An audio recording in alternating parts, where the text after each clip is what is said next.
আজকের আমি দই আলুর দম করবো, তাই একটু গরম মশলা ভেজে নিচ্ছি। 2টো এলাইচি দিয়ে দিলাম, 3টে লবঙ্গ আর 1 ইঞ্চি দারচিনির টুকরো, জয়ফল আর 1টা শুকনো লঙ্কা। এবার দিয়ে দেবো একটু গোটা জিরে। এটা শুকনো খোলায় ভেজে নিয়ে তারপর আমি শিলে গুঁড়ো করে নেব। হালকা আঁচে ভাজতে থাকি।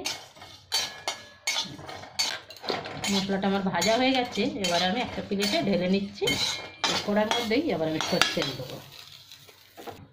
এবার আমি সরষের তেল দিয়ে দিলাম। আলুগুলো ভেজে নেবো, কেন আলু আমি সেদ্ধ করে ছাড়িয়ে নিয়েছি। এবার আমি আলুগুলো ভেজে নিচ্ছি তেলের মধ্যে।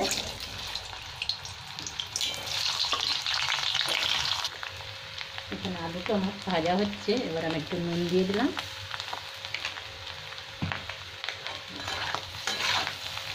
এখানে আলুটা খুব ভালো ভাজা হয়ে গেছে। এবার আমি দই দেবো। দইটার মধ্যে শুধু খালি নুন আর একটু কাশ্মীরি লঙ্কা দিয়েছি। এতে বেশি কিছু মশলা না।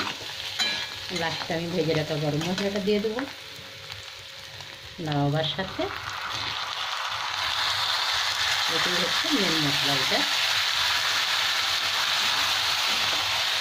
আমি গ্যাসটা কমিয়ে দিয়েছি। বর্তমানে নাড়তে থাকবে। এটাকে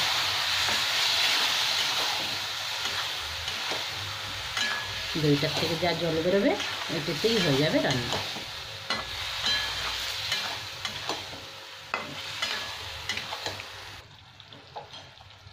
আমার তেল ছেড়ে দিয়েছি। এবার আমি গরম মশলাটা দিয়ে দিলাম, দিয়ে গ্যাসটা বন্ধ করলাম।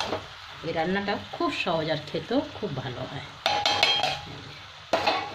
পুরো ভাজা মশলাটা দিয়ে দিয়েছি। একটু নেড়ে দেবো, দিয়ে ঢাকা দিলাম।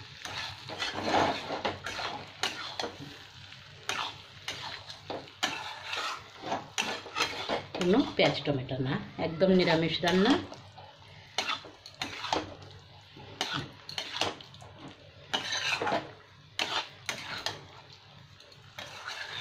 আমার রান্না শেষ। এখানে গ্যাসটা বন্ধ করলাম।